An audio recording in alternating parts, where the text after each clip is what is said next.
Alô?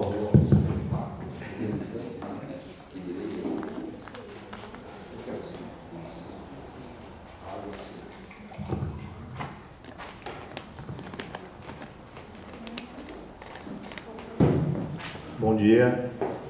Com essa mesa nós vamos começar o terceiro e último dia de FLAP 2013. A primeira coisa que eu ia perguntar é necessário o microfone ou vocês acham que pode falar apenas com a nossa voz? Tá bom para vocês? Vocês que estão atrás, ou melhor microfone? Despeço o som, não? Melhor. Com microfone? Tá ótimo. Eu vou continuar com o microfone.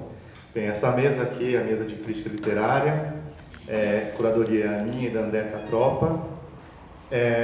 E nós pensamos num esquema que não fosse muito acadêmico, de apresentação de cada um lendo uma apresentação e depois de perguntas do público. A ideia é que seja um debate dinâmico, uma conversa para combinar bem com o clima de domingo, assim, domingo meio-dia.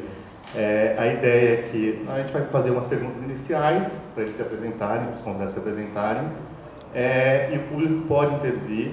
A ideia é que tenha bastante intervenção, bastante perguntas, para que a conversa flua bastante. Bem, eu posso apresentar cada um deles, acho que talvez seja mais interessante, mas eu quero que eles se apresentem a partir de uma pergunta que eu vou fazer aqui. Estamos aqui com o Heitor Ferraz, o Reinaldo Damasio e o Carlos Felipe Moisés, 3 poetas e críticos, e a minha primeira pergunta, que na verdade serve como uma espécie de apresentação, vai nesse caminho. Os 3 são poetas e críticos. Eu queria entender como é que funciona isso para vocês, se existe uma espécie de esquizofrenia entre as duas funções, existe confluência, e se vocês sentem que hoje vocês são mais poetas ou mais críticos, ou as duas coisas ao mesmo tempo, enfim. E aí vocês podem aproveitar e se apresentar para o público. Eu começo? Está mais próximo. Tá bom. Bom dia a todos. Bom dia. Eu tinha sugerido ao André e ao Renan marcar essa reunião numa churrascaria, tendo em vista o horário, né? Mas a gente chegou à conclusão de que intelectual com fome, não muito, né? Mas com intelectual com um pouco de fome, raciocina melhor. Então, essa questão que o Renan colocou, eu venho me colocando há mais de 50 anos, né? Eu comecei escrevendo os meus poemas, que eu nem sabia que eram poemas, os professores, os colegas que disseram, né? E sem que eu deliberasse, sem que eu premeditasse fazer isso, ao mesmo tempo que foi aumentando o meu interesse por poesia, escrever, ler poesia, foi também se desenvolvendo uma certa curiosidade de ver como é que a coisa funciona. Então, ao mesmo tempo em que eu lia muita poesia na adolescência, eu lia também tudo que me caísse às mãos em matéria de história literária, crítica literária, teoria literária, né? Quando eu vim fazer letras, né, eu já tinha feito um curso empírico de letras por conta própria, né? E, no meu caso, o interesse pela crítica foi sempre afim do interesse pela poesia. Tanto do ponto de vista da leitura de um texto crítico que me ajudasse a entender melhor este ou aquele poeta, como no sentido de que a própria criação poética, eu só fui descobrir isso 30, 40 anos depois. Eu fui fazendo isso, né? Mas fui descobrindo aos poucos que o espírito crítico, o senso crítico, no século XX, migrou para dentro do processo da criação. Eu não tenho conhecimento de nenhum poeta significativo do século XX para cá, né, que não seja também um dublê de crítico e de teórico da literatura. Eu acredito nisso, é isso que eu vejo, né? Acho que não é uma idiosincrasia minha, mas eu acredito que a função da crítica não é só aquela função, digamos, subsidiária, secundária, né? Ancilar mesmo, de nos ajudar a entender o que o poeta escreveu. A função da crítica é também fazer parte do processo da criação. E por isso é que é uma questão terrível, essa questão proposta pelo Renan, né? Ele falou em esquizofrenia. a gente corre sempre o risco de chegar perto disso. A gente corre o risco terrível de formular uma teoria, uma concepção, né, ultra sofisticada, e depois escrever um poema para dar forma, para dar representação a essa teoria. Em outros momentos a coisa se inverte e isso aconteceu comigo, vive acontecendo. Não quero mais saber de crítica. Essa coisa da crítica é uma traição à criação. Criar não é viver mergulhado nessa especulação crítico-teórica, etc, etc. Né? Então eu faço o possível para escrever. A gente estava conversando agora há pouco a respeito disso, a propósito do Vinícius de Moraes. Né? Eu faço o possível para fazer poesia espontânea, poesia descontraída, despremeditada, poesia visceral, como gosta de dizer o meu querido amigo Claudio Willer, e por aí vai. Mas eu sempre acabo chegando à conclusão de que isso é impossível. Isso é impossível. A consciência crítica faz parte de todos nós. Não há como não fazer. Eu não conheço ninguém que, se iniciando na coisa literária, se interesse apenas por ler poesia, ou ler romance, ou ler ficção. Não, eu só leio poesia. Não vou ler crítica, nem história literária, nem teoria, para não me deixar influenciar. Eu diria que se isso existir, imagino que existe, é uma bobagem absoluta. Não há como escapar. A nossa consciência do fenômeno literário é, ao mesmo tempo, uma consciência crítica, crítico-teórica, uma consciência histórica. Não dá para escapar disso. Eu venho convivendo com essas duas coisas, já falei há 50 anos, né? E não encontrei solução nenhuma para coisa alguma. Continuo gostando de escrever, tanto crítica quanto poesia. Não sou capaz de separar uma coisa da outra, e por aí vai. Boa tarde, obrigado ao Renan, André, a Ana, que está no caminho aí pelo convite. É uma honra participar mais uma vez da FLAP nessa discussão sobre crítica, e especialmente ao lado de duas pessoas que eu admiro bastante, além de ser amigo, né? O Heitor e o Carlos, e que admiro não só como pessoas, mas também justamente do trabalho como poetas e como críticos, como jornalistas, enfim, pessoas que também pensam, que fazem literatura e pensam a literatura. E falando especificamente da minha experiência, eu acho que eu não, claro, racionalmente, profissionalmente, né, no dia a dia, né, no concreto, eu distingo as atividades, né, quando eu estou fazendo um poema, quando eu estou fazendo crítica, quando estou preparando um curso, uma oficina, ou estou dando um curso, enfim, ou fazendo uma tradução, ou conversando sobre literatura e tal. Mas no fundo, como experiência pessoal mesmo, íntima, né, subjetiva, eu vejo como uma coisa muito misturada, assim, tudo junto e misturado. Seja da poesia, da prosa, do próprio ensaio, da filosofia, das ciências humanas, né, o que a gente chama de ciências humanas de modo geral. Então, só que na Horas Perplexas eu tive um movimento diferente, né, de trabalhar isso mais para fora, não tão voltado para o próprio processo criativo, para o poema e para as implicâncias disso na minha consciência, né, na minha experiência pessoal, mas uma coisa voltada mais para uma crítica do mundo, né, então, e essa acho que é uma diferença para aproveitar essa apresentação. Mas a gente tem que, acho que aí a conversa muda de grau, né, de ângulo, quando a gente vai discutir o que é a crítica, o que a gente faz com crítica, o que a crítica é hoje, que eu acho que vai ser a sequência da conversa, né. Então, acho que em termos de apresentação, eu distingo racionalmente, profissionalmente, mas internamente, subjetivamente, para mim é o mesmo prazer. Eu acho que o princípio, o ponto de partida é o mesmo, né. Eu gosto de pensar poeticamente quando eu estou fazendo uma crítica, e eu gosto de pensar criticamente quando eu estou fazendo um poema, né. Isso é um movimento interno pessoal, né. Bom, agora sobrou pouco para falar, né? Os caras falaram tudo, já deram conta da experiência deles, aí nesse ponto é muito parecida, não é diferente. Mas vou tentar pensar algumas coisas. Primeiro ponto, não sei se me considero, quando falo em crítica, eu sempre até brinco com um amigo meu, que se considera crítico literário. Eu falo assim, eu não me considero crítico literário. Eu me considero um jornalista de cultura, essa é a minha formação. É por aí que minha pegada segue. Claro que fiz meu mestrado em literatura brasileira. Sobre a poesia de Chico Alvim foi um ensaio, não tem a menor dúvida. Mas percebi durante esse trabalho a necessidade de trazer a voz do poeta no sentido de buscar entrevistá-lo, de buscar depoimentos, enfim, para que eu pudesse olhar melhor a poesia dele a partir desses outros elementos também. E sinto que isso vem muito do jornalista, né, que acaba pesando.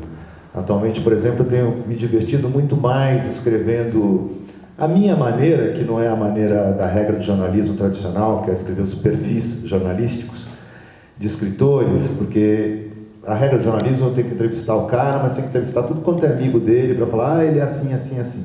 Eu deixo isso de lado, eu prefiro me centrar no escritor, conversar com ele e puxar um pouco a formação dele de leitor, né, de alguém que é ligado à literatura. Para mim é o mais interessante. Então, nesse sentido, eu me sinto mais jornalista, né, até menos crítico, apesar de já ter escrito textos que se poderia chamar, a gente poderia chamar de texto crítico. Quanto à divisão interna, eu diria o seguinte, eu acho que o Reinaldo já falou e o Carlos Felipe também. Quer dizer, a partir da hora que a gente está no mundo e está pensando, né, e ainda vai lidar com um elemento tão difícil como a poesia, por exemplo, é impossível não ter uma reflexão sobre aquilo que você está fazendo. Então você acaba anotando coisas e pensando coisas, e isso vai te levando a outros autores, a outros momentos da história, a uma certa tradição ou não tradição, que seja, que te leva a estudar mais e acabar refletindo mais. E que isso dentro da poesia é uma tradição, né? Já. Quer dizer, o Carlos Felipe lembrou bem que o século XX isso é fortemente marcado, mas a gente pode retroceder no tempo, né? No Goethe, por exemplo, não só em cartas, mas em artigos que ele escreveu. Quer dizer, um homem que estava pensando as formas clássicas, o que é o classicismo, o que é fazer uma poesia clássica, o que é o drama, o que é a tragédia no teatro. Quer dizer, é uma reflexão sobre a arte, né, que tem a ver com o contexto histórico, com o momento em que ele vive. Um modelo, para mim, ideal de sonho, que jamais vou alcançar, mas fica ali como horizonte, é o Baudelaire, né? Baudelaire tem ensaios sobre o Victor Hugo, tem ensaios sobre o Wagner, tem, enfim, sobre artes plásticas, e sempre naquele tom pessoal, né? Quase que um relato pessoal, e que ele já vai entrando na obra e no contexto histórico, porque ele não abre mão da época em que ele viveu. Então essa relação com a poesia, digamos assim, e o texto crítico tem muito a ver com entender o mundo em que eu estou vivendo e a tradição, e com esse negócio que eu estou mexendo, que chama poesia.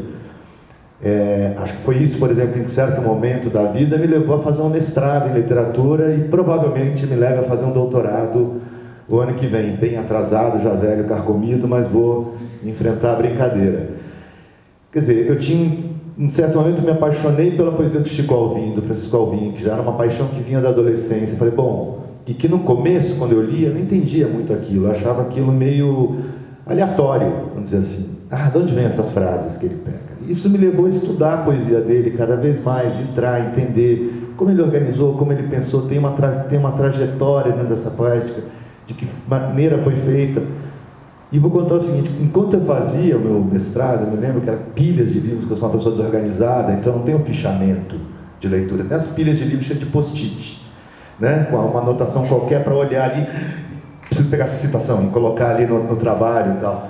Eu me lembro quando eu estava fazendo isso, às vezes eu parava tudo e falava, puta, que ideia legal, e tchum, começava a tentar anotar alguma coisa, ou seja, vinha a ideia para um poema, né? Acho que é o Haroldo de Campos que falava que no trabalho da tradução, cada vez que você pega um poeta que você admira e começa a traduzir, é impossível você terminar essa tradução sem que você saia de lá com 4, 5, 6 poemas seus, ou seja, a partir da tradução, aquilo detonou um processo em você e que você escreveu poemas novos. O trabalho, muitas vezes, o trabalho do crítico também leva a isso, a você escrever poemas a partir daquilo que você leu, né? Então, eu não vejo nesse sentido como um processo esquizofrênico. Acho que o processo esquizofrênico maior, aí não é só do poeta, de qualquer um, é a vida que a gente leva, enfim. Você tem conta para pagar no final do mês, tem família, tem um montão de coisa, precisa ir atrás do dinheiro, do famigerado dinheiro, vai correr atrás, então você faz um montão de trabalho que roubam um tempo, digamos assim, às vezes, que você poderia estar dedicando à leitura, à poesia, etc. Enfim, mas não tem outro jeito. E aí, nessa hora, eu me sinto angustiado, né? Assim, queria ter todas as manhãs livres do mundo para poder ficar concentrado nas minhas coisas. Não tenho.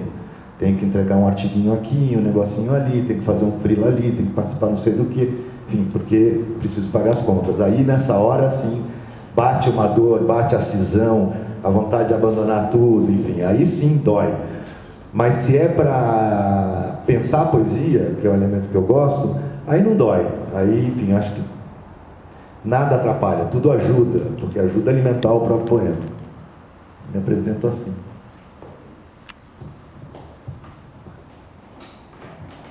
Bom, alguém tem alguma questão já? Ou podemos continuar? Não? Isso assim ou não? Eu queria perguntar uma coisa assim. Quando eu estava na faculdade, eu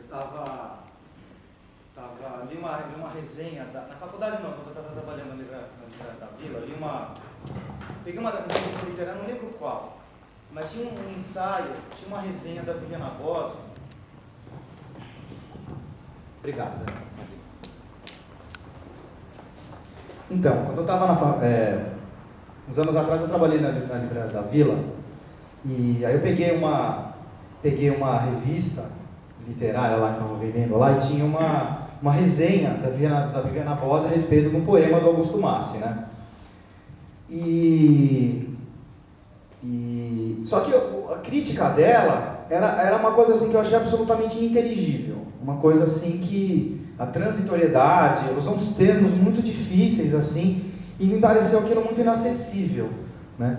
Então minha pergunta é a seguinte, assim, a crítica literária hoje a crítica literária eu vejo que o crítico ele serve para desvendar a obra literária, né, para trazer para termos para o público em geral, não só para o público específico, porque senão se você ficar nesse ping-pong autor crítico, como é que fica o leitor comum? Ele não fica, parece que ele fica parte desse debate, né?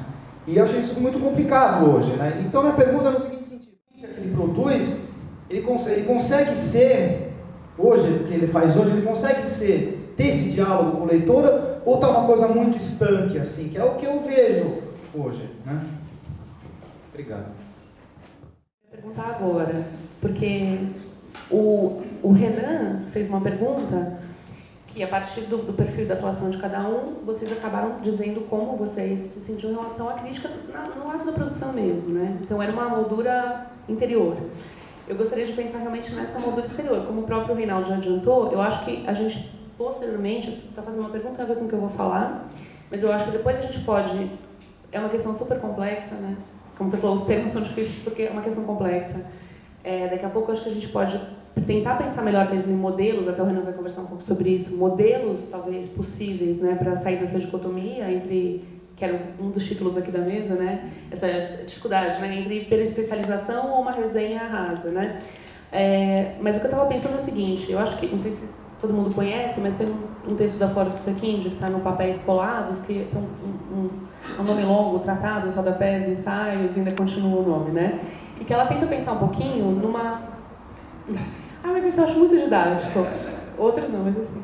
E aí ela vai falando um pouquinho de uma certa dança das cadeiras, que começa, mais ou menos, ela pensa, né, ali do século XIX para o comecinho do século XX, quando você tem um começo de institucionalização do campo literário brasileiro, e que até mais ou menos a década de 40, você tem essa figura do crítico, que é justamente o crítico de rodapé, que é o homem de letras. Muitas vezes ele era médico, advogado, gostava de literatura e produzia resenhas, críticas, havia aquelas polêmicas ferozes, né?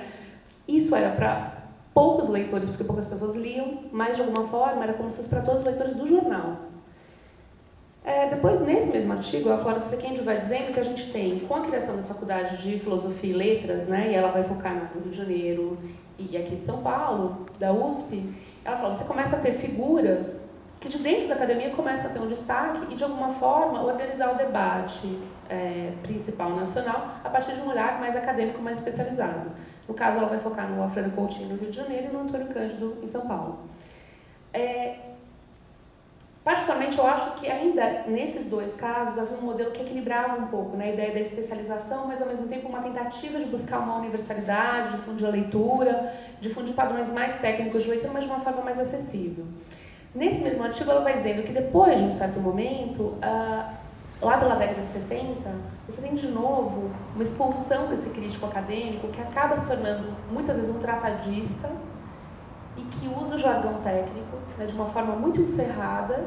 E o que esse técnico, que acaba naquele momento dominando a literatura, acaba afastando um público, porque na verdade realmente o leitor, digamos assim, comum, se é que existe isso hoje em dia, ainda mais na poesia, ele não conseguia ler aquilo que estava sendo produzido. Então ela entende, né, que ela termina esse panorama na década de 70 do século XX, dizendo que o que ela entende que seria um caminho para a crítica seria a figura do crítico teórico e do ensaísta, né? Alguém que produz ensaios, se arrisca, busca uma forma para falar de um determinado poeta.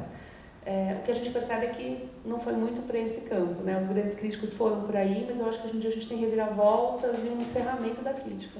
De toda forma, eu queria que vocês pensassem nessa...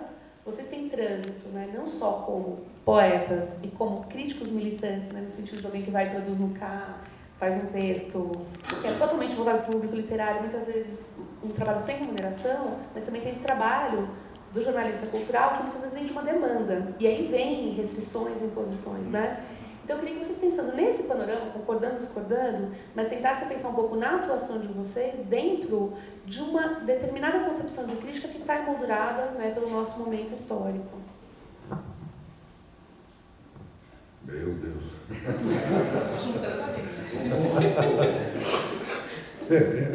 São muitos pontos. A mesma Andrea disse, a questão é muito complexa. Claro que é, falta complexidade nisso, né? Eu vou tentar ser bem sintético e colocar alguns pontos que eu diviso nesse quadro geral, né? Em primeiro lugar, toda obra literária, por modesta que seja, é sempre um feixe, um amarrado de temas, problemas, instâncias, dimensões, que exigem um grande esforço de parte do leitor, né? Há uma ideia que é muito antiga, mas até hoje parece que não foi derrubada, né? A estrutura interna, seja de um poema, seja de um livro, de um romance, ou qualquer obra literária, né? É composta como que por camadas. Esquematizando, há uma primeira camada que qualquer leitor detecta, qualquer leitor percebe. É por isso, por exemplo, que a tradução do Grande Sertão para inglês é um horror absoluto. O tradutor não entendeu nada e transformou o Grande Sertão numa espécie de Far West. Por quê? Porque só foi capaz de entender, de penetrar nessa camada inicial. Bom, só o leitor ideal, que eu não sei se existe, é que é capaz de penetrar em todas as camadas. Depois de sucessivas leituras, é o que se supõe. Não acredito na possibilidade de uma leitura genuína, convincente, consistente na primeira tacada. Qualquer livro minimamente interessante exige de nós uma revisita, 2, 3, até que aos poucos essas várias camadas que estão lá escondidas, né, nos subterrâneos, na intimidade do núcleo da obra e outras metáforas mais que a gente podia ficar inventando, né? Bom, o leitor comum não tem o menor interesse nisso. O leitor comum, se é que existe, né? O leitor comum não está disposto a empreender essa espécie de arqueologia ou espeleologia, ficar escavando, buscando cavernas, né? A universidade parece que é vocacionada para isso, os cursos de letras, né? Um pouco porque sim e um pouco porque é chique, né? Onde já se viu o indivíduo ter uma formação universitária e se referir a uma obra literária como qualquer leigo faria.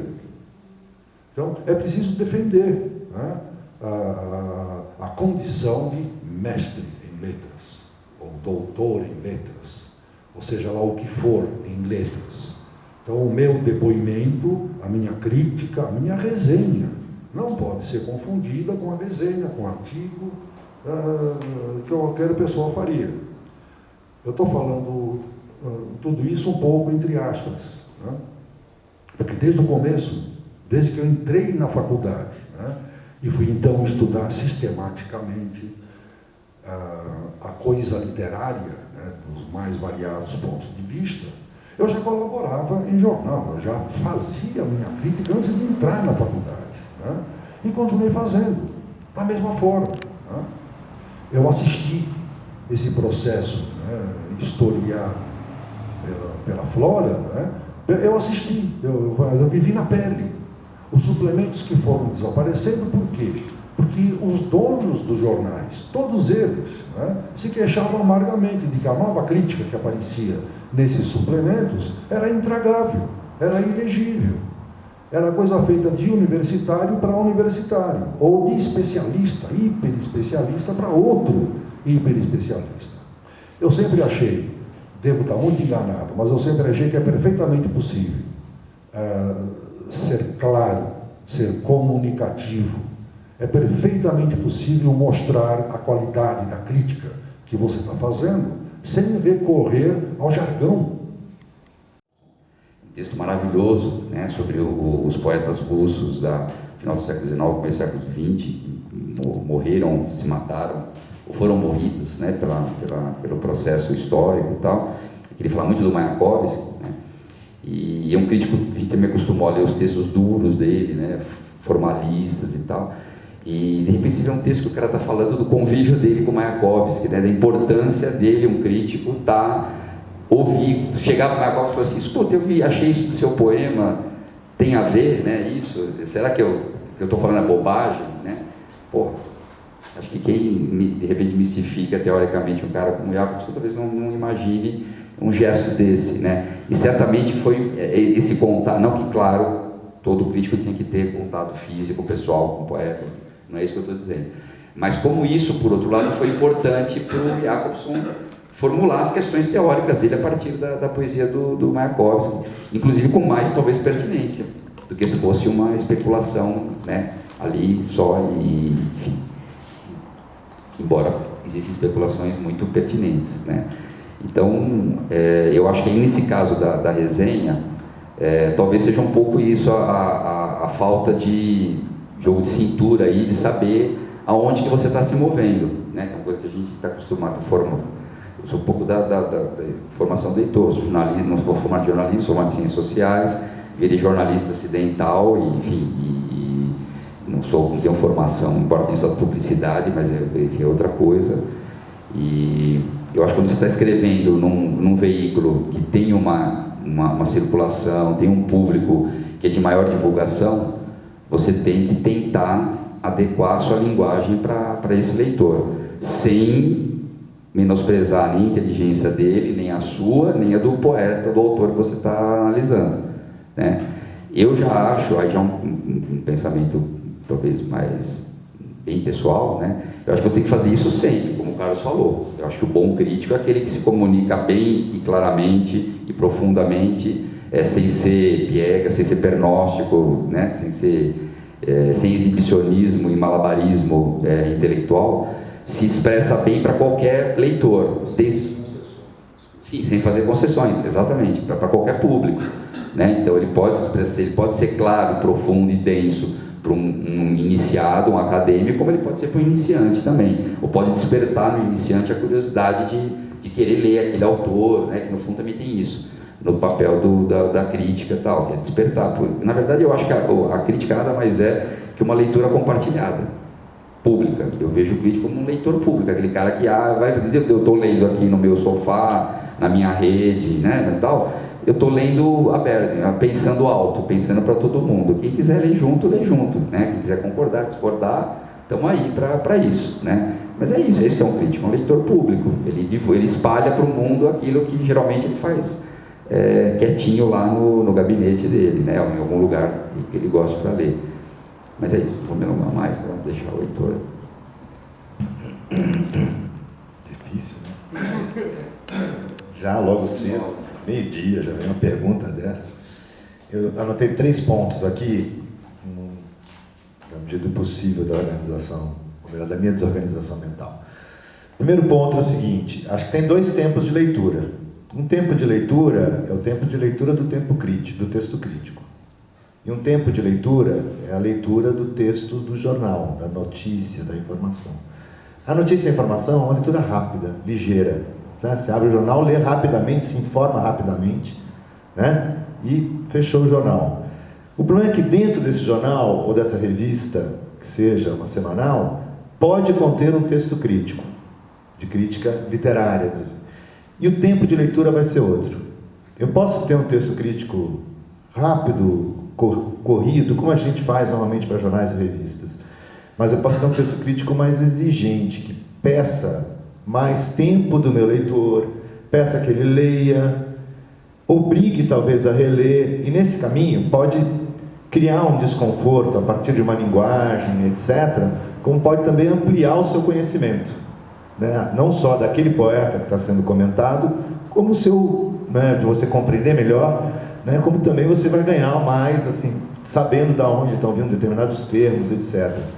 Então, não estou querendo fazer a defesa de um texto fechado, incompreensível. Tem gente que escreve assim, você lê... Eu trabalho numa revista atualmente, até o final do ano eu estou lá, que é a revista Cult. Ela tem uma seção lá que chama dossiê. Eu confesso que desde o dia que eu entrei nessa revista até hoje, eu fecho esses dossiês e eu não sei fazer a linha fina, que é aquela frase que vem embaixo para chamar a atenção do leitor. Que tem textos que eu, de fato, não compreendo. Agora, eu converso com alguém que é da área, por exemplo, em filosofia, o cara falou, que dossiê maravilhoso aquele do Agamben, que textos lindos. Você entendeu tudo? Pô, claro, você... É um cara que é um leitor do Agamben, está na universidade, ele tem já um traquejo com aquela linguagem, com aquele vocabulário que eu confesso que eu não tenho, porque não é a minha formação. Então, tanto que os dossiês, a gente percebe que eles são muito mais voltados para um público universitário, acadêmico, mais próximo àquela determinada linguagem do que, enfim, os textos que eu faço na revista, ou que outras pessoas fazem, e que aí já é muito mais para um público mais amplo. Então, acho que isso é uma questão que a gente tem que pesar. Claro que tem críticos que são, que às vezes diante de determinado texto poético, que é difícil, nem toda poesia é fácil, tem poemas que você pode ler e falar assim, pô, um negócio difícil, não entendi nada. Não joga fora porque você não entendeu nada. Volta para ele, pode ser que ele seja muito bom. Você não tenha percebido ainda o quanto ele é bom. Isso vai te obrigar a uma releitura. E de fato, tem gente que escreve de uma maneira mais clara, às vezes, e tem gente que precisa de uma determinada conceituação que é mais difícil da gente, às vezes, entrar. É comum isso. Tem determinados textos críticos que eu já li 1, 2, 3 vezes, continuo lendo e sei que vou ler várias vezes na minha vida e foram publicados inicialmente em jornal. Né? E às vezes são até aparentemente claros, mas tem questões ali que eu não tinha me tocado na primeira leitura, que eu fui perceber na segunda, ou na terceira ou quarta leitura, e isso ampliou mais ainda o meu conhecimento. Então, acho que é uma questão que tem que diferenciar, acho que os tempos de leitura de um tipo de texto para o outro tipo de texto.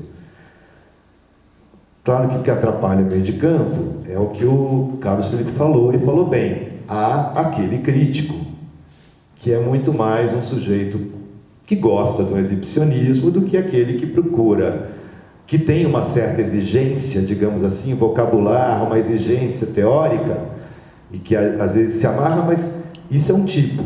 E há o outro que é o exibicionista. O exibicionista, um mês ele leu Agamben, então ele vai citar do jeito do Agamben, outro mês ele leu, sei lá, Walter Benjamin, outro mês entrou na moda Deleuze, ele leu Deleuze, vai citar o Deleuze, e aí vai pulando de teórico a cada semana e você não sabe nem o que o cara pensa, né? O que ele pensa de fato da literatura. Então a literatura aí, nesse caso, para ele também não tem serventia nenhuma, ela é uma boa ocasião para ele desfilar ali aqueles termos todos que ele aprendeu. Muita citação. Mas eu acho, enfim, tem dois tipos, acho que essa é uma questão que eu queria colocar. Eu não li esse texto da Viviana Bose, que você citou, e nem sei em que revista saiu, que aí já é outra questão.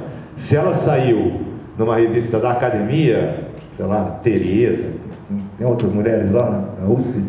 Tem várias, Jandira, Tereza, Manuela, enfim, aquelas revistas acadêmicas hoje em dia, tudo com nome de mulher. Então, bonito. Sei lá, sendo uma revista acadêmica, o texto vai ter uma exigência diferente.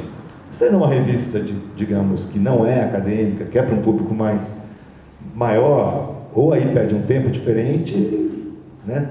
Às vezes você escreve pensando nesse público maior. Até a questão de jargão, etc. O Carlos vai lembrar melhor do que eu, que o Antônio Cândido, quando criou... Porque o suplemento literário do Estadão foi criado pelo Antônio Cândido. Mas quem o dirigiu foi o Décio de Almeida Prado, nos anos 50. Mas existe, a gente tem um livrinho que tem lá um modelo do que deveria ser o caderno. E o Antônio Cândido dizia claramente assim, por favor, evitar o uso de jargões. Número 2, não colocar notas de rodapé. Artigo de jornal não tem nota de rodapé. De fato, não dá para ter nota de rodapé. Então ele fazia uma série de colocações ali para que o texto fosse um pouco mais... menos acadêmico para aquele público específico do jornal.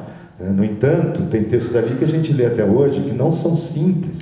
Anatol Rosenfeld, o próprio Antônio Cândido, ou da Dona Gilda, enfim, de tantos outros intelectuais que passaram pelo caderno, são textos que estão vivos até hoje, que pedem releitura, né, mas que não usam jargões, nem usam as notas de rodapé.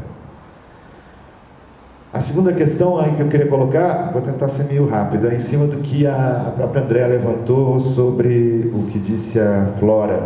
A Flora aqui, pelo amor de Deus, é o texto dela que a gente não compreende, a gente não sabe se ela pensou claro, se ela está pensando, ou se é uma catalogação. O texto de ontem, por exemplo, que saiu no Globo, que era um texto interessante, que, enfim, trazia aí uma discussão sobre os novos autores da literatura brasileira.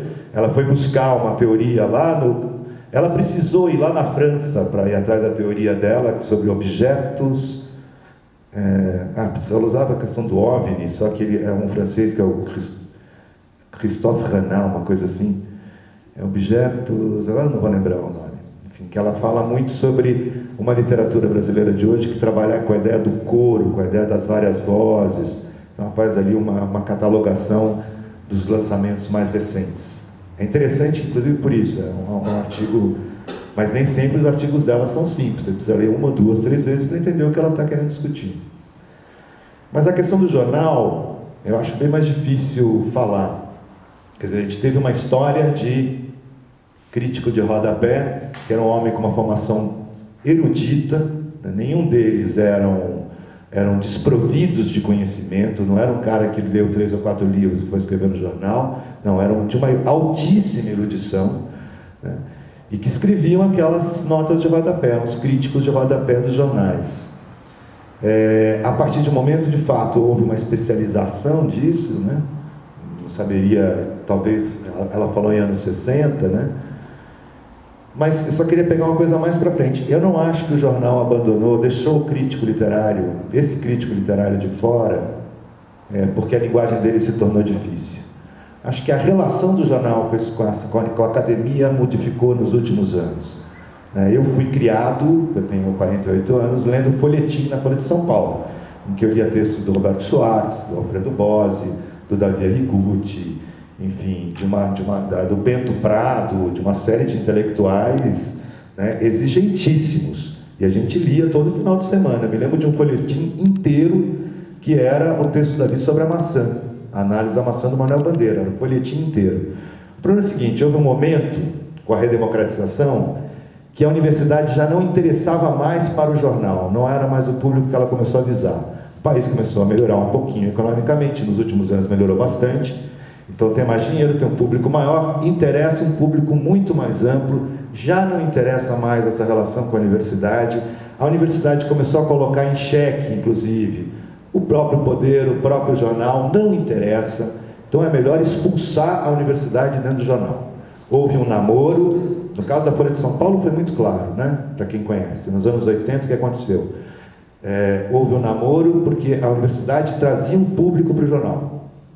Isso no momento de redemocratização do país, na época das diretas já. Um público grande que dava dinheiro para a família, Frias, certo? Então, tinha a Marina Chauí estava lá, toda a esquerda estava escrevendo, era combativo, então o jornal assumiu essa postura. Um jornal que até então era o jornal da extremíssima direita no país, como todo mundo sabe. A partir do momento que perdeu o interesse, essa relação, pelas mudanças, e para onde vai o capital, para onde vai o dinheiro, a universidade não tem mais interesse. Então o jornal passou a falar em dita branda, começou a ironizar Marilena Chauí, qualquer outro homem de esquerda, o tempo inteiro, e aí rompeu, acabou o casamento com a universidade. Então a gente não tem mais, pelo menos na Folha de São Paulo é muito raro ter isso. E como os outros jornais copiam o modelo que começou a dar certo e ganhou dinheiro, foi todo mundo atrás. Então eu vejo um pouco essa questão dos jornais um pouco mais contextualizada nesse sentido dessa transformação. Eu só vou colocar mais um ponto que é o final. Eu não sou contra os instrumentos teóricos, inclusive no texto crítico, e no texto crítico até que você publique em jornal. Acho que às vezes eles são muito importantes, ajudam a ver, né? Cada um de nós tem o seu recorte, tem as suas leituras. Acho importante deixar claro no meu texto crítico da onde eu estou olhando, né? De que lugar eu estou falando, qual é o meu recorte, né? Para que o leitor saiba o que ele está enfrentando ali na frente dele, para fugir de impressionismo rasteiro, né? Quando dizem assim, a internet está mudando a relação da crítica, acho que não está não. A internet, vou ser bem assim, antiquado até, é a piora do que já havia de ruim no jornal.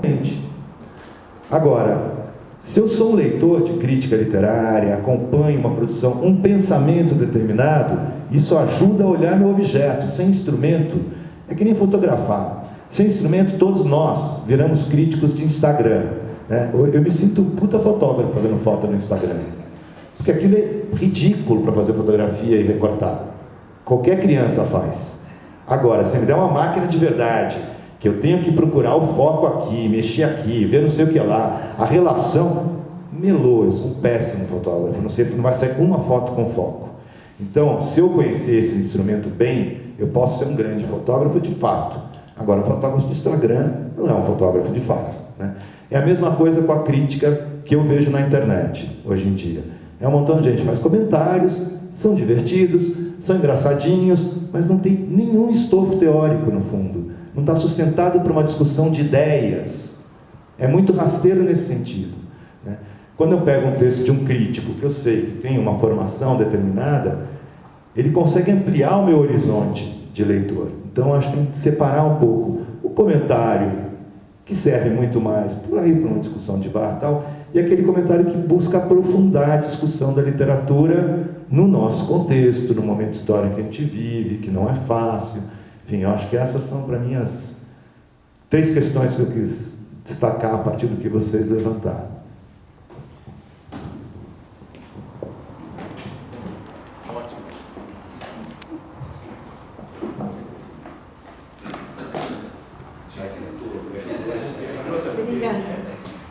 Eu queria trazer 2 questões assim que eu estou vendo como pano de fundo, né?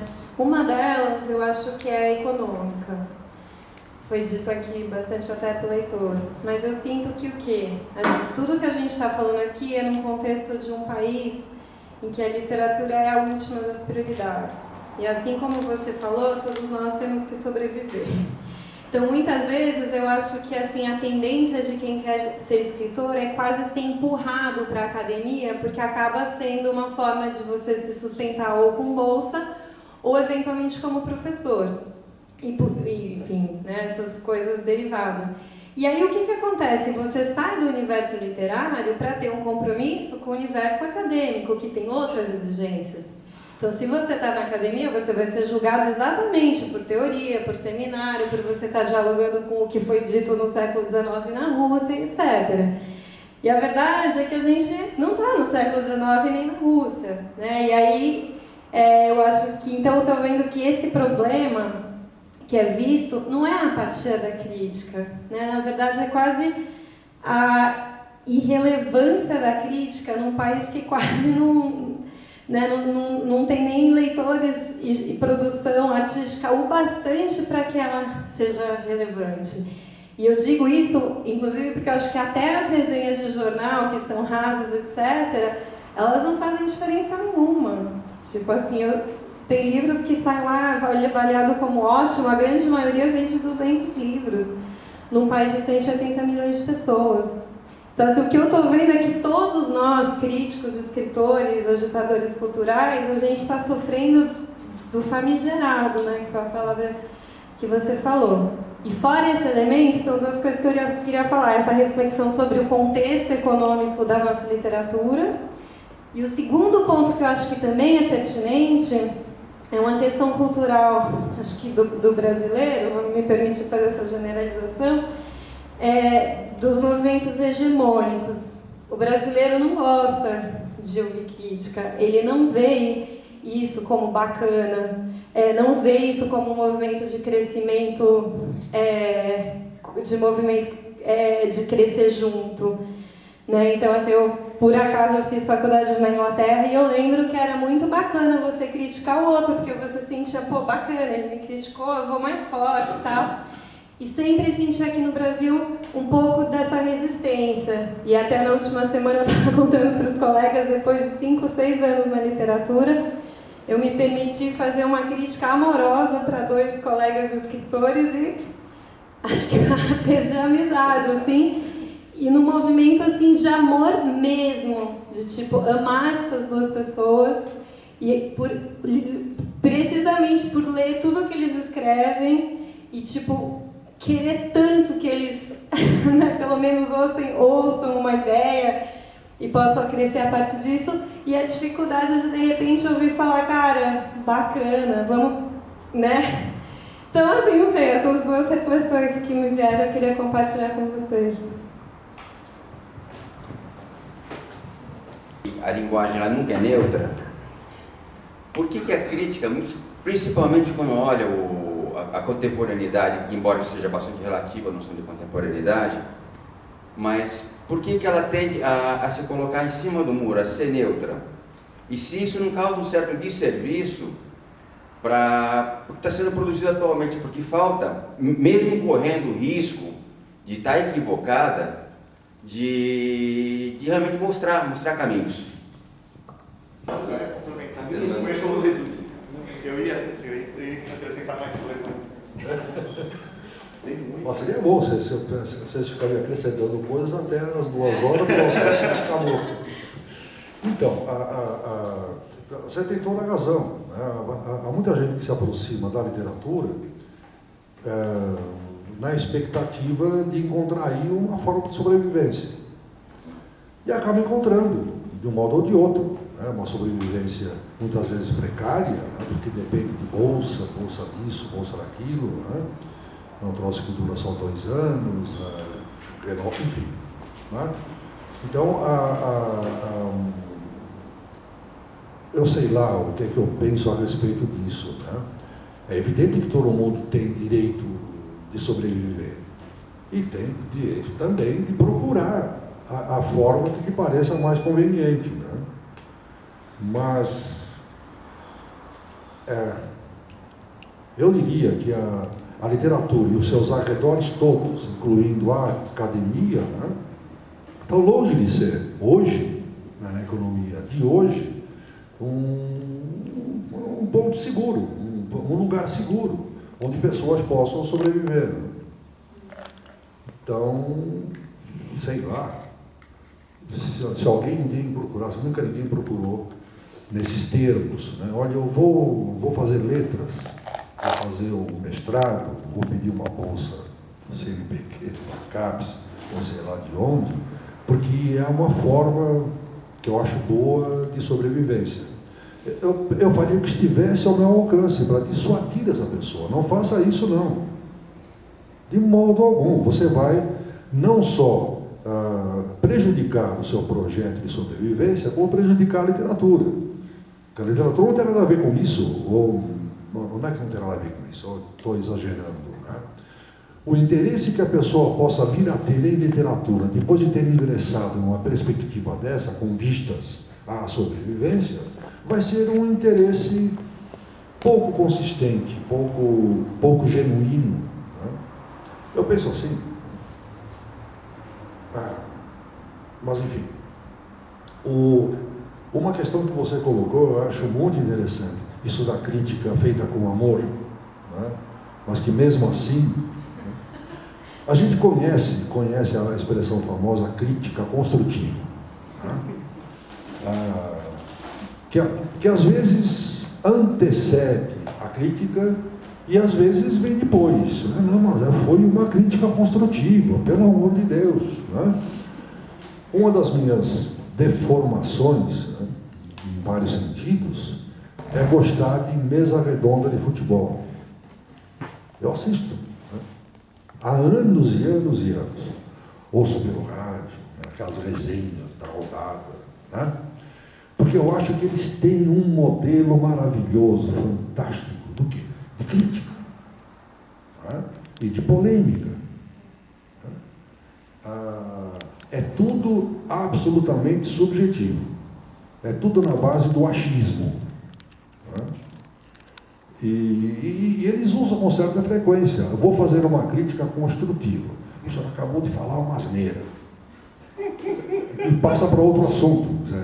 Então, como se rotular, adjetivar de construtiva alterasse a coisa. Né? O que eu penso é muito complicado. Tem me causado muitos dissabores similares, acho, ao que você enunciou. Eu acho que quando você gosta de alguém ou quando gosta de alguma coisa, você tem a obrigação de procurar avaliar se o ser potencial que está ali, seja a pessoa, seja a obra, né, atingiu a sua plenitude. Que é uma utopia. Mas apesar de ser utopia, por que não lutar para se conseguir isso?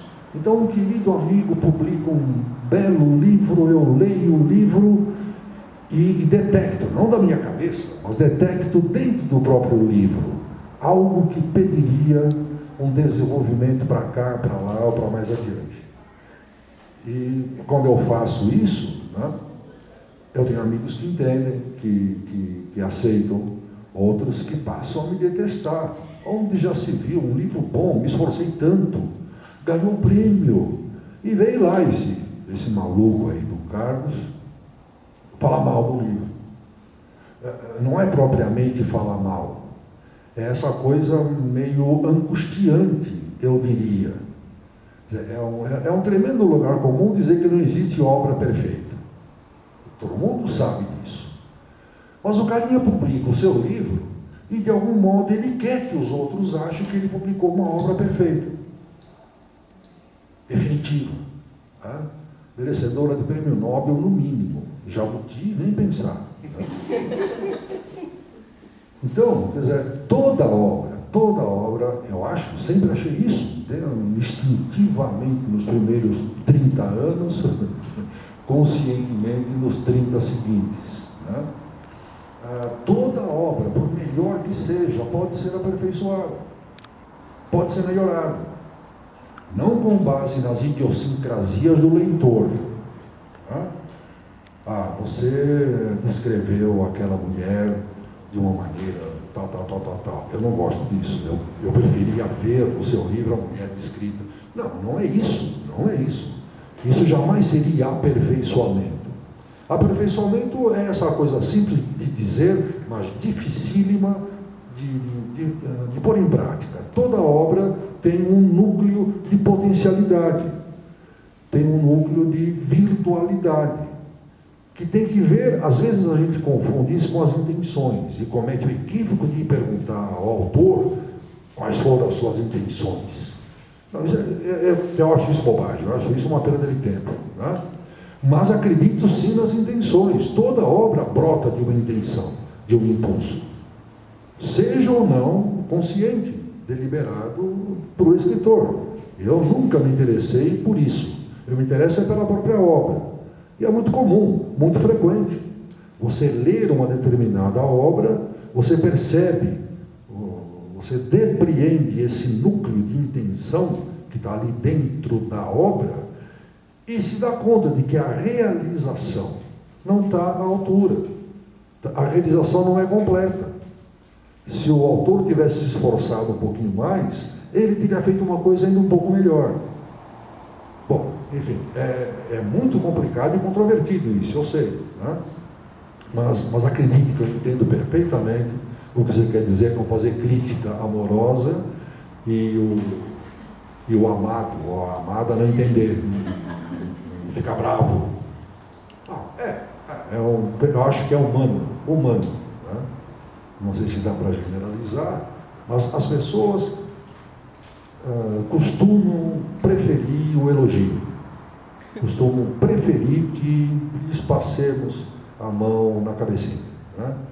E ficam muito incomodadas quando pomos em prática isso que eu acabei de expor sinteticamente. Não, você ajuda os seus amigos quando você aponta para os seus amigos aquilo que eles poderiam ter feito um pouco melhor. Desde que não seja idiosincrasia sua, impertinência da parte do crítico. Mas se for um crítico, se não for um teórico praticando a crítica como pretexto, né, normalmente esse perigo não existe. Você não vai partir de você mesmo para criticar. Você parte da obra, parte do texto. Então, o Renato falou agora há pouco, né? O texto é que interessa, o texto é que é prioritário. Depois o texto vai conduzir a muitas outras coisas. E outra vez eu já falei demais. Realmente, de novo, duas porradas aí para a gente tentar resolver ou se esquivar, né? Eu vou tentar resumir para também não roubar muito tempo do Heitor, enfim, da discussão. Eu acho que, juntando as duas coisas que você colocou, né, a coisa do compromisso da questão econômica de sobrevivência e o compromisso acadêmico, eu acho assim, quem não está na academia também tem a mesma coisa, também tem o compromisso, né, com o veículo para o qual você colabora, para a pauta que você recebe, para o tempo que você geralmente não tem para fazer aquilo tudo que você tem que fazer, e para sobreviver, para pagar a conta, né? Geralmente ganhando muito menos do que a gente acha que merece, né? Mas não por isso deixando de fazer. E os compromissos, claro, com a forma, né? Estava falando, estava pensando, a gente estava pensando aqui no guia da Folha que a gente colabora, né? E esse guia mensal que você falou do ótimo e que não, geralmente, resenha, esse é um outro mito, né? Resenha, matéria, tal, não garante venda de nada, né? Não é isso. Não é a capa do sair na ilustrada, a capa de um livro que vai garantir que ele seja um best-seller, que ele ganhe prêmios, nada disso. Pode ser que, mas não tem uma linha lógica assim, de relação entre isso, muito pelo contrário. Tem livros que são grandes encalhes e teve destaque, imprensa, foram comentados e tal, como o inverso também. Livros que realmente não tiveram porque não mereciam e são realmente os que têm destaque comercial, e vendem, né? E agora até já são comentados, já viram assuntos também, porque a questão mercadológica importa, tanto quanto ou mais que a questão estética, né? Então acho que a gente tem isso, você tem que saber como lidar com isso, né? Como você sobreviver mantendo o seu pensamento, mantendo a sua ideologia, mantendo o seu ponto de vista, a sua forma de visão, até porque tem um momento que se você se sentir agredido, ameaçado, você pode falar, não faço, né? Dá uma de Bartleby e falar assim, prefiro não fazer, né? Você devolve o livro, passa para outro resenhista, né? Se você achar que não deve fazer, eu já vi muito isso. Eu já resenhei livros de colegas que não quiseram resenhar e eu falei, tudo bem, eu topo fazer, como também falei assim, que eu prefiro não fazer e passa para outro, né? Aí, falando da questão do espaço, da estrutura do trabalho, você imagina uma resenha que você tem 800 caracteres para comentar um livro. Oi? 800 é o limite ali, né?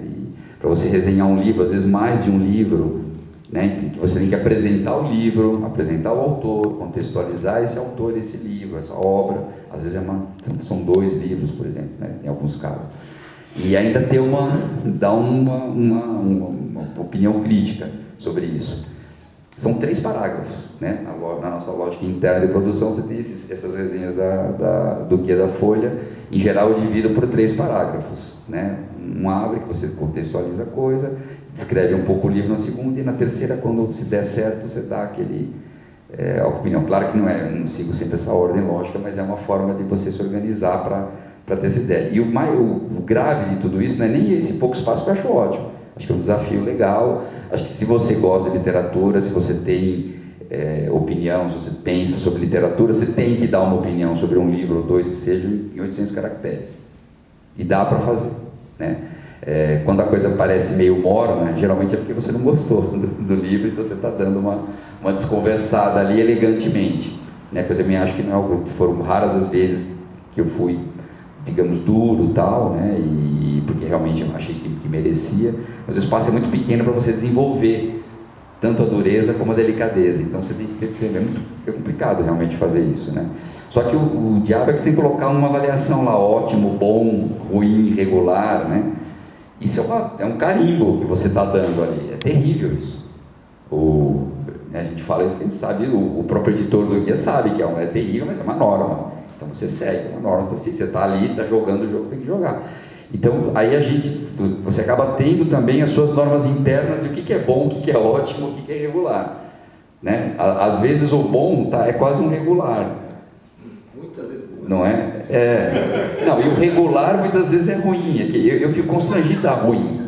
Né? Eu acho estranho você perder tempo de ler uma coisa, comentar tal, para dar ruim, né? Mas às vezes é ruim mesmo, e acho que é importante você pontuar. Eu dei poucas vezes ruim, regular eu já dei bastante, mas é ruim, e muitas vezes regular no sentido de ruim, para ser delicado, né? Ou elegante e tal. Mas o ruim é porque realmente acho que tinha essa coisa da leitura pública que eu falei, né? Tem uma função social do crítico dessa leitura, que é importante. Então, às vezes, eu acho que é importante você pontuar que uma coisa que está sendo vendida com ponto e circunstância, desculpem a expressão, é uma merda. Tem que falar, né? É chato, você se queima na rodinha muitas vezes, você acaba fechando até portas, às vezes, de trabalho, porque né, às vezes é uma editora grande, bacana, tal, não que eu queira trabalhar assim, pode ser um trabalho um dia, né? Você fala, não, é ruim, é uma porcaria, sabe? Dane-se que foi que esse produto virou um filme já e que o Spielberg é produtor. Dane-se, é uma porcaria o produto, não adianta querer enganar o leitor, né? E aí acho que é uma função do crítico. Se você está na briga, aí tem que pôr a cara no bater. Mas isso implica compromissos também, né? Você tem compromissos de toda ordem, dessa delicadeza, coisas que você pode recusar ou não, de ter que aceitar a norma de colocar. É complicadíssima a questão da neutralidade, né? Eu não acredito em neutralidade de nada, né? Eu falei, às vezes você faz uma crítica que você está sendo ali, está escorregando, tal, mas tem a opinião. E o próprio modelo do escorregar, ele já é uma sinalização da sua posição sobre aquilo, né? Mesmo 800 caracteres, ou 12 mil, 20 mil caracteres, você tem, acho que concordo com o Heitor, você tem que deixar claro quais são os seus pressupostos, o que você pensa, qual é a teoria que você usa, ou qual a teoria que você está usando naquele caso para analisar aquele objeto e tal, sem que isso vire o mote principal do texto. É isso que eu quis dizer lá atrás, com a coisa da sobreposição da teoria. A teoria é fundamental, não existe leitura de nada do mundo, de arte, de cultura, de coisa nenhuma, sem teoria, sem conhecimento, sem texto e tal. Só que isso não quer dizer que você tem que estar exibindo o tempo inteiro a teoria que você usa e como você é bom em usar essa teoria, né? Vejam bem, ó, eu sou foda aqui, eu estou citando Deleuze, que eu conheço Deleuze, cara, né? Manjo, entendeu? Ou então, o que o Heitor falou, que não é isso que eu estou falando, que é se apoiar no cara, e aí virar, sabe, os grandes teóricos. Isso é muito fácil, né? Isso é muito fácil academicamente, criticamente, na imprensa. É muito fácil você pegar a muleta. Estou pegando o Deleuze, que é um caso clássico, que a gente tropeça todo dia, né? A Agamben está sendo substituída, está tendo um movimento de substituição, mas eu lembrei porque tem oficinas que a gente dá, coisas que você está falando, porque não sei o que, você sempre tem um que levantar a mão, mas e o Deleuze? Tem uma pessoa que põe o Deleuze, e o Deleuze? Tem que, sim, o Deleuze, realmente tem o Deleuze, depois a gente volta para ela, o Deleuze. E aí te esquece, né? Passa para frente e nunca mais volta para o Deleuze. Mas enfim, agora é o Agamben, desculpa, eu tenho que se atuar, né? Atualizando a teoria agora, a bola da vez é o Agamben. Que tem coisas muito interessantes, tem coisas absolutamente ilegíveis e tem coisas discutíveis, inclusive, né? Um recente que eu li, bem discutível, enfim, mas quem sou eu, né, para dizer que o Agamben é discutível?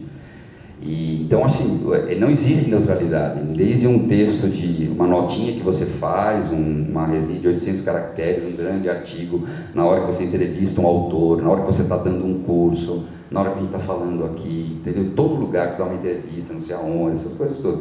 Tudo, sempre está a tua ideologia ali, o que você pensa, o que você está colocando. E isso tem que estar para o leitor, você está escrevendo, tem que estar claro. Só que isso não tem que ser, entendeu? A muleta não tem que ser mais importante do que o texto que você está lendo, né, que você está comentando. E você não tem que também usar isso para fazer um gesto de exibicionismo intelectual, né, de como você conhece, como você tem jargão e tal. Isso é outra coisa muito fácil, só comprar um livro de citações e sortear lá o acaso né, e encaixar, porque sempre dá para encaixar também na argumentação. Agora, será que essa referência que você está dando, realmente ela te ajuda a entender aquele texto? Em que sentido? Né? Por que você está usando aquele autor? Por que você está usando aquela teoria naquele momento? Por que você acha que aquele texto dialoga com aquilo? E o que ele traz de questões importantes sobre o tempo que a gente está vivendo e tal? Às vezes tem que fazer isso em 800 caracteres. É o compromisso, né? É o compromisso que ao mesmo tempo é intelectual, mas é profissional também. E é subjetivo, porque aí tem os modos como você se vira para dançar aí, para se encaixar nisso, né? Quando alguém pede um texto de 12 mil caracteres, fica um pouco mais fácil, né? Você tem mais fôlego e tal, aí fica mais sossegado. Mas um susto, né? Já para a segunda, né? Para segunda-feira, então mas aí você vai e faz, tem mais tempo. Assim, o sonho do resenhista é ter tempo, espaço, né? Para poder desenvolver melhor o argumento. A gente quer ter um argumento. Está lendo, você está formulando um argumento. Você quer passar esse argumento para o resto dos leitores, para os seus colegas, né? Seus parceiros de leitura pública, né? Então você quer passar isso. No ano passado, o livro dele não aparece. Aparece o Daniel Galera com as barbas todas lá postas de molho. Por quê? Porque a grande editora, o grande capital, já escolheu de saída que o melhor livro de 2012 vai ser o livro do Daniel Galera. É isso, galera. E a galera toda já optou, já fez a escolha. Então a gente está mexendo num campo aí da cultura que é muito provinciano. E você pergunta, o Brasil? Pois é, aí eu não sei te dizer. Eu acho que a gente escreve, talvez eles também, para um país possível, que a gente imagina que existe. Mas não é o país real, a gente sabe disso. O país real é muito grande, é muito maior e não tem leitores. Né? Essa é a grande questão. Hoje em dia a gente tem mais feira literária do que leitor, certo? Festa de Paraty, festa da queijadinha literária não sei aonde, festa não sei... Todas as cidades do Brasil têm uma festa literária. Hoje o escritor muitas vezes vive dessas festivais e festas, porque muitas pagam, né? A Flip não paga. Mas as outras que são as menores pagam todas R$1.000, R$1.500. É um dinheiro, ajuda a pagar a conta, sim. Né? Isso ninguém conta, mas é um fato. Então vive-se mais disso, porque de fato, leitor a gente não tem. Aí aquela questão, né? Para voltar para isso vai ter que haver uma revolução na educação. Alguém está disposto? Opa, ninguém está disposto. Então não vai ter leitor. Acho que isso Então a gente escreve para um mundo meio imaginário, assim, a gente imagina um núcleo, acaba sendo esse núcleo dessa mesma província, né? Se a gente não dependesse dessa província e tivesse leitores de fato, um país de leitores, aí tudo bem, o seu texto crítico tem muito mais força, entendeu? Aí você vai e faz, você não está mais dependendo da província para sobreviver. O problema é que hoje em dia a gente depende dessa pequena província brasileira que vem assim desde a colônia até hoje, não mudou. Principalmente São Paulo.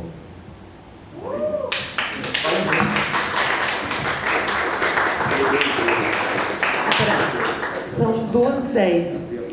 Aí eu queria falar com a organização. Ana Rush. Você mesmo. Os próximos não chegaram? Então, é as 3? Bom, então, porque tinha uma pergunta no Fábio. Oi. Só alguns comentários antes. Eu que estou, assim, talvez meus amigos mais queridos e o meio pelo qual eu mais gosto de circular seja o meio literário, apesar de ele ser provinciano e quase inexistente e reduzido.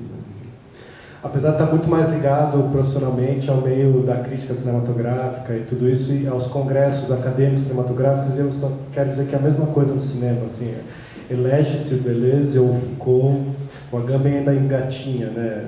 Todo mundo ainda usa muito Foucault, e elege-se um cineasta, e criam-se relações, enfim, muito arbitrárias entre as duas coisas, E eu fico sempre muito chateado, porque eu fico falando, nem estão falando do cinema, que é o que me interessa fortemente, e nem estão se aprofundando nesse autor teórico, nesse filósofo, nesse cientista social, porque normalmente repete-se uma coisa muito rasa sobre esses autores, né? Quando falam, enfim, o Foucault eu acho que eu li um pouco melhor do que os demais, eu percebo que é uma espécie de quase Foucault para principiantes que tentam relacionar com um aspecto muito arbitrário da obra do cineasta, e eu fico pensando, para que isso, né? Porque ou vai fazer filosofia direito e vamos discutir o Foucault a fundo e ler direito Foucault, ou vamos olhar para os filmes a fundo, ou se for para fazer essa aproximação, que eu também não acho que seja proibido, eu acho que pode ser interessante, vamos fazer de verdade, né? Ou seja, lendo direito Foucault e trazendo uma questão que interesse a quem estuda Foucault e trazendo uma questão que interesse a quem está pensando no cinema. E na literatura, às vezes, eu percebo que acontece a coisa igualzinho, né? Ou a gente reduz a literatura, ou a gente reduz esse outro autor, o Deleuze, porque as pessoas também que citam o Deleuze normalmente estão reduzindo o Deleuze, né? Eu percebo. Mas daí eu vejo um problema da academia, que a academia também está se rendendo ao mercado, né? Ou se a gente, não sei se mercado é a palavra, mas está se rendendo uma lógica de produtividade. E se a gente tinha anteriormente uma academia, para mim, enfim, vamos dizer na minha infância, ou durante o meu desenvolvimento como estudante, a academia para mim era um lugar onde só entrava gente muito boa e de onde só saía coisa muito boa. E hoje, infelizmente, parece que não é bem assim, né? Existem pessoas muito sérias na academia, tenho vários amigos na academia, mas tem muita gente que consegue manter uma vida acadêmica feliz e ativa, digamos assim, produzindo coisas que eu acho grandes bobagens e que são, digamos, obrigadas pela lógica da academia hoje a publicá-las, né? Eu até penso que se as pessoas tivessem um mínimo de autocrítica, elas leriam aqui e falariam, não, isso aqui eu vou deixar aqui na gaveta, não vou publicar, né? Quem sabe, mas daí você tem que botar no Lattes, né? Eles falam, não, vou fazer o contrário, vou publicar e depois eu penso se é bom ou não. E daí, eu não sei, essa lógica, essa indústria, digamos assim, dos artigos acadêmicos, eu acho assustador hoje em dia, porque daí eu tenho uma certa sorte de estudar sistema brasileiro, onde ainda se escreve pouco. Mas eu penso, o cara que entra hoje na academia e fala, eu vou estudar Machado de Assis, coitado, né? Porque se ele quiser só ler o que se escreve sobre Machado de Assis, ele vai topar com bobagens em quantidade que ele pode ficar o resto da vida lendo e, né, não tem vida, né? Então eu acho que é um pouco a mesma questão a produção acadêmica está caindo na mesma questão da produção literária, ou seja, daqui a pouco a gente precisa de críticos acadêmicos, né? Que nos conduzam e nos dizem assim, olha, isso aqui é bobagem, vai ler esse cara, né? Para isso ainda existem orientadores, né, quando você está entrando na vida acadêmica. Mas tudo isso para dizer o seguinte, eu acho que a literatura de muito tempo para cá e a crítica, né, vocês falam do Baudelaire, acho que não é por acaso, eu acho que, digamos, a literatura que mais me interessa, e a crítica que mais me interessa, é aquela que se coloca em questão também, né? E essa mesa está tentando fazer isso. E daí eu queria trazer uma coisa mais politizada, talvez, e cair nessa bobagem, que é bobagem, mas a gente precisa dela ainda, porque eu acho que não inventaram uma bobagem melhor de falar em direita e esquerda. E me parece que sempre os críticos que eu entendo como conservadores, ou se vocês quiserem como próximos da direita, eles têm essa ideia de sempre evitar se colocar em questão, né? Como assim, não, a verdade é essa. E daí cai naquilo que vocês estavam falando, que é, a teoria é essa. A grande verdade sobre a literatura é essa. Deixa eu só te explicar como é que este livro não se adequa a essa grande verdade.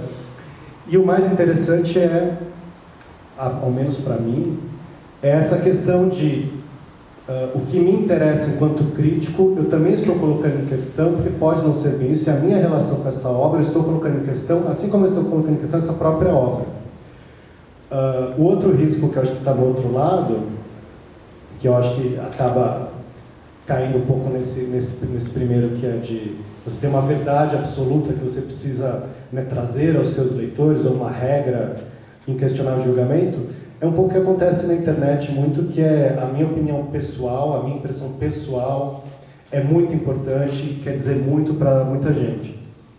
O que eu acho que é um erro também, mas também importa para o crítico, porque às vezes quando você tem um espaço de 3 parágrafos, às vezes você consegue pegar, assim, uma coisa que parece quase um impressionismo do bom crítico, você fala, puta, é quase um insight, mas revela a obra de um jeito que em 3 parágrafos você fala, pelo amor de Deus, né?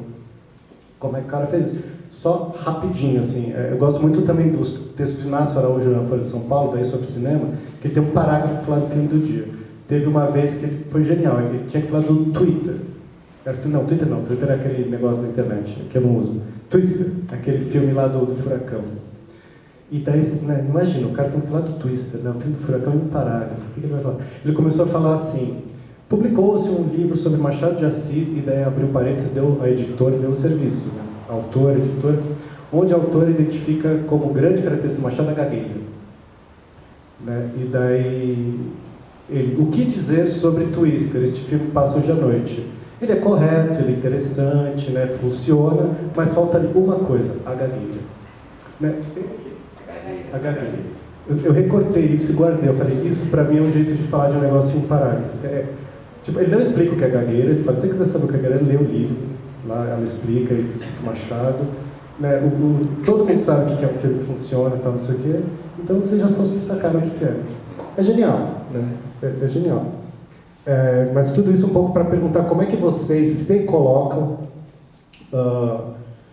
em xeque, né? Porque tem essa coisa do crítico se colocar em xeque. Jornal exclusivamente de crítica, autofinanciado, era na vaquinha. Então a gente juntou 10 pessoas, cada um desses 10 dava uma grana para poder o jornal ser impresso.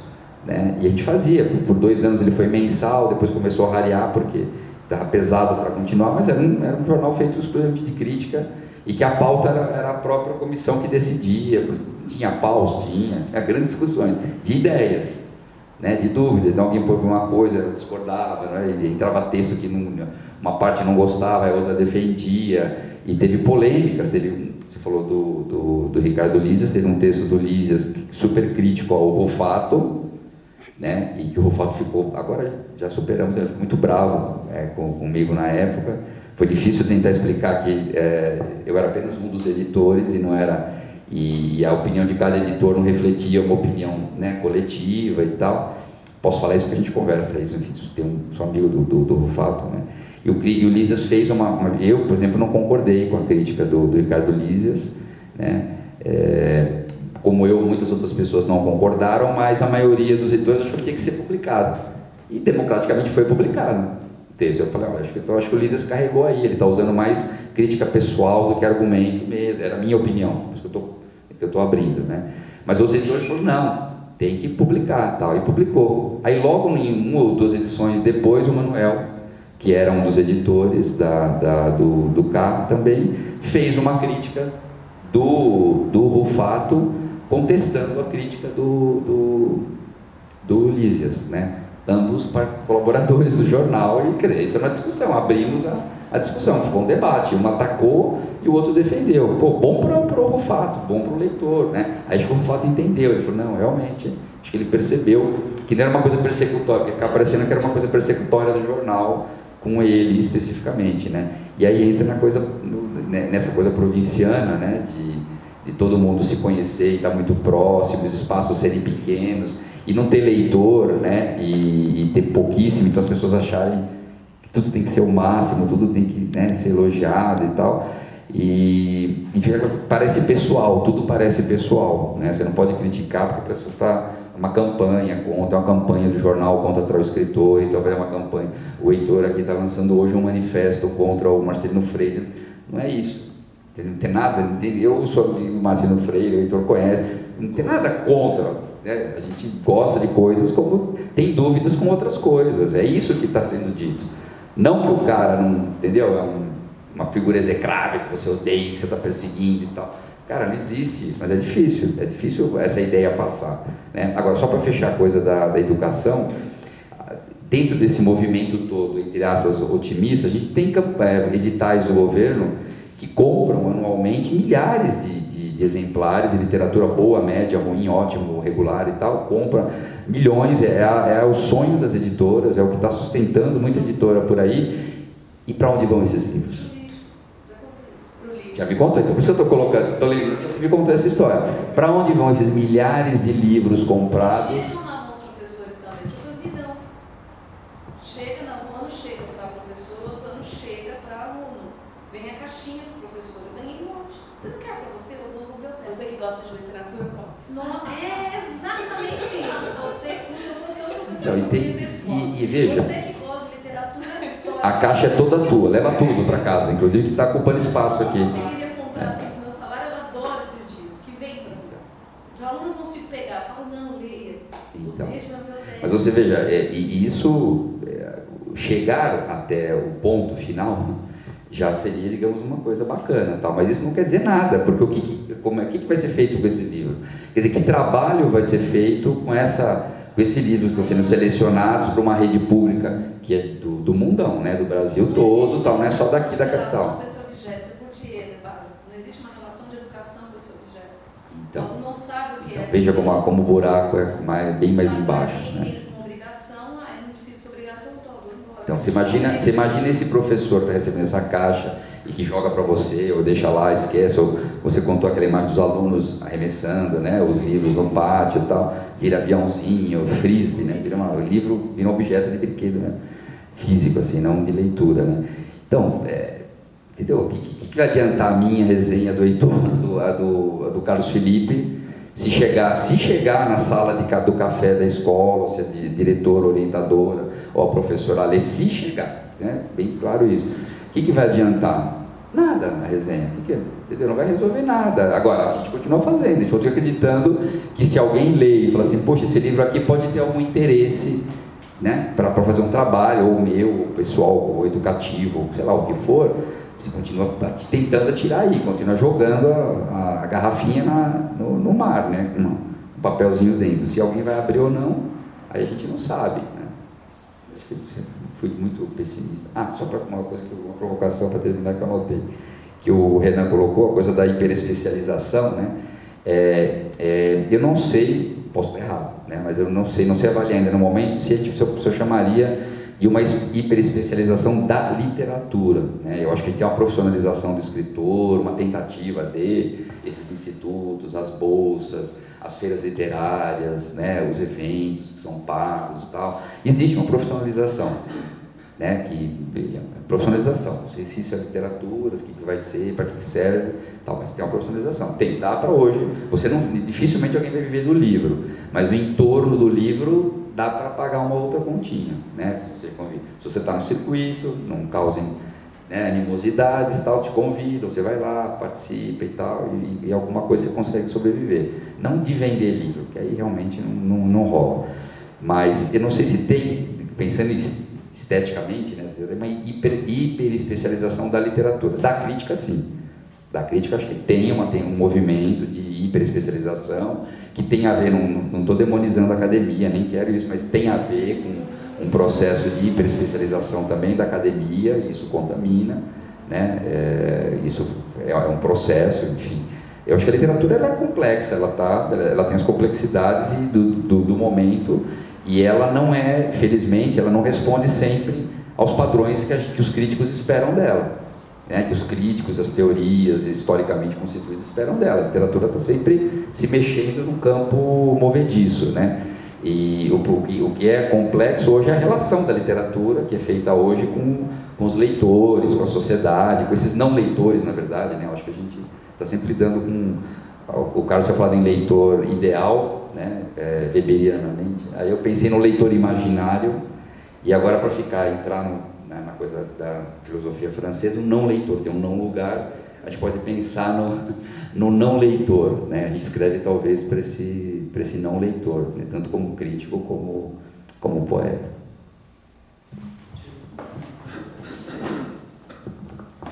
Bom, agora sou o último aqui dessa... Bom, primeiro eu quero dizer o seguinte, apesar de fato me inflamei muito, não deveria ter falado metade do que eu disse. Fica uma coisa estranha, como... Vamos lá, não estou subindo no muro. Quando eu falei do Marcelino Freire, até ele retomou aqui, a gente não pode esquecer, o primeiro livro dele, recebeu um texto crítico super legal do João Alexandre, era um livro muito legal, também gosto daquele livro. A partir daí você começa a seguir um autor. Quando esse autor começa a inventar uma fórmula e se repetir, eu tenho todo o direito de poder criticá-lo. Falar, você está repetindo, já não está indo mais adiante, está virando piada. Acho que é um pouco a função do trabalho crítico. O que eu vou pensar são algumas coisinhas rápidas. Primeiro, é o seguinte, toda literatura é entretenimento, quer dizer, o romance, não literatura não, mas o romance. O romance nasce como entretenimento. Na Inglaterra, século XVIII, Carlos pode me corrigir, no século XVIII. Então ele já nasce com a burguesia. Eu vou exagerar e falar assim, James Joyce, Ulisses, é entretenimento. Se tem muito leitor ou menos leitor, não é o caso. Se é mais difícil ou menos difícil, outra questão. Mas o que ele queria, certamente, era que tivesse muitos leitores e que gostassem daquilo, e que dialogassem com aquilo, e que aprendessem, sei lá, vivessem aquele romance. Aquilo me entretém. Agora, o fato de uma literatura muito ruim, de baixa qualidade, ser chamada de entretenimento e ter virado como única literatura de entretenimento possível, isso me incomoda, entendeu? É aquela coisa do Alfonso Berardinelli. Se você cria leitores de best-sellers, você nunca vai ter leitores, só vai ter leitores de best-seller. Eu concordo com ele plenamente. Eu acho que há uma aposta, obviamente, nesse tipo de leitor, quando a gente vive no mundo da mercadoria, né? Enfim, e num país como o nosso, que não tem interesse nenhum, já que você falou na educação, em educação, eu acho que vocês deram vários exemplos. Porque um fato curioso é o seguinte, o dia que o governo brasileiro deixar de comprar livros, todas as editoras quebram. Ou seja, para elas é muito fácil, elas não têm que trabalhar os títulos que ela acha que são importantes. O que o editor faz? O editor, ele tem escritores de primeiro time, escritores bons, para dar prestígio. O resto é para vender para o governo. Entendeu? É isso. Acabou. Essa é a regra. Todo mundo sabe disso. O dia que o governo falar, não compro mais porcarias, quebram todas as editoras. Até a Penguin não vai se interessar mais pela Companhia das Letras. Por que a Penguin se interessou pela Companhia das Letras? Porque a companhia tem um catálogo enorme e o Brasil é um país de leitores gigantescos? Não, é porque o governo brasileiro compra. O dia que o governo fala, chega, não compro mais porcaria, quebra, acabou, não vai ter mais editora publicando. É simples. Então as editoras não se sentem obrigadas a trabalhar nas escolas. Eu estou falando, até que a companhia agora, como ela tem muito dinheiro, ela tem feito isso bastante, mas trabalhar nas escolas no sentido de, olha, pô, eu tenho um catálogo aqui que tem autores importantes, deixa eu levar lá, vamos lá discutir o Daniel Galera, mas também vamos lá discutir a poesia do Renan, ou a poesia do Reinaldo, ou do Carlos Felipe, enfim, aumentar esse campo de discussão, aí é diferente. Acho que daí os livros não vão ser atirados como frisbee lá no pátio. Você ainda falou, estou respondendo um pouco as suas questões, você falou assim, poxa, quer dizer, a população nem sabe que existe, os alunos nem sabem que existe flip, existe... Pois é, deveriam saber. Hã? Deveriam saber, porque é o seguinte, maioria desses eventos é feita com dinheiro público, ou seja, com dinheiro seu. Né? É bom a gente ter isso claro. Tá? A Flip é feito com lei Rouanet. Então, todos os grandes eventos que a gente tem por aí tem lei Rouanet, que é dinheiro público, queira ou não, é dinheiro público. É o único jeito que o Brasil tem do empresariado investir alguma coisa é não investir, né? Enfim. Então, acho que são questões que eu só queria responder um pouco a sua pergunta. Agora, saída para esse negócio todo? Tem não. Aí eu vou ser pessimista. Não, tem. Acho que é um trabalho que a gente faz. Claro que a gente... Quando eu falei um pouco assim, tem textos que eu sei que eu fiquei em cima do muro e tal. Claro que eu me cobro. Mas tem textos que eu sei que eu não fiquei em cima do muro. Eu tenho achado cada vez, às vezes, na coisa do jornal, veja, não estou falando para a universidade acho que é outro caminho. A coisa do jornal, eu tenho achado cada vez mais interessante poder escrever um pouco sobre alguns autores, indo lá conversar com o cara. O cara lançou um livro, eu li, eu tenho uma certa formação, vou lá e ponho algumas questões para ele para discutir. Às vezes eu percebo que a discussão não rola. Tem autor que se fecha mais, mas tenta achar um caminho para discutir um pouco a experiência dele de leitor. Por que aquele romance? Nenhum romancista consequente escreve um romance sem ter uma ideia do que ele quer fazer, sem ter um projeto na cabeça dele, sem ter um ponto de vista crítico em relação à sociedade, né? O romance se tornou uma maneira de pensar o mundo em que a gente vive. Estou falando romancista consequente.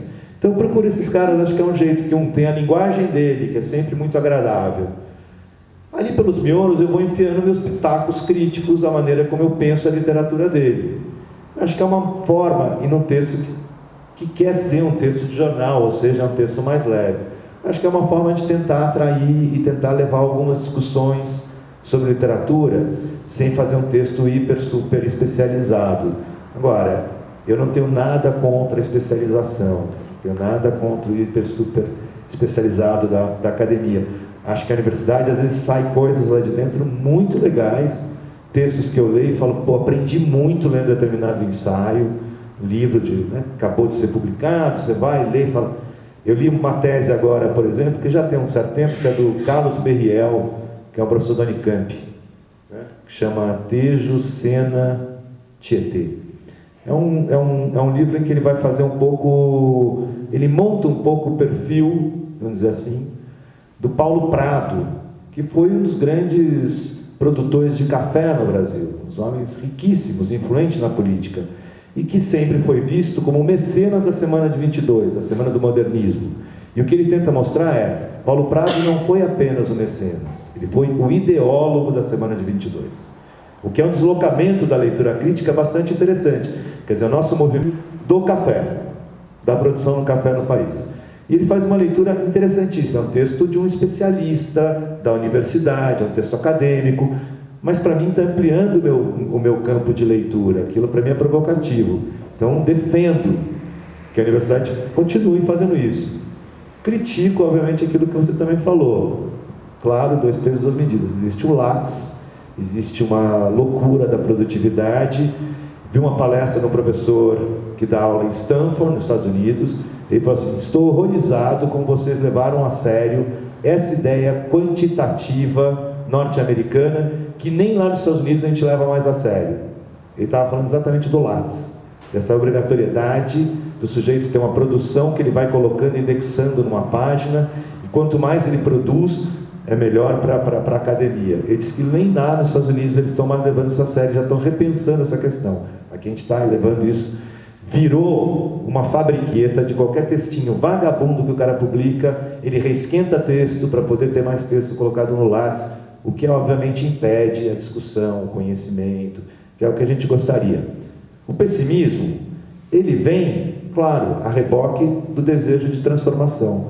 Eu não seria pessimista e não falaria o que eu falei aqui, até passei um pouco do meu limite, se eu não sonhasse com um outro país, se eu não sonhasse em mudar isso, em ajudar a mudar, a instigar a mudança. E eu acho que é o caminho da literatura. A literatura que incomoda é aquela que ajuda a mudar. Eu acho que para mim é um pouco isso, é crítica também. É um pouco a função, não sei. Assina embaixo.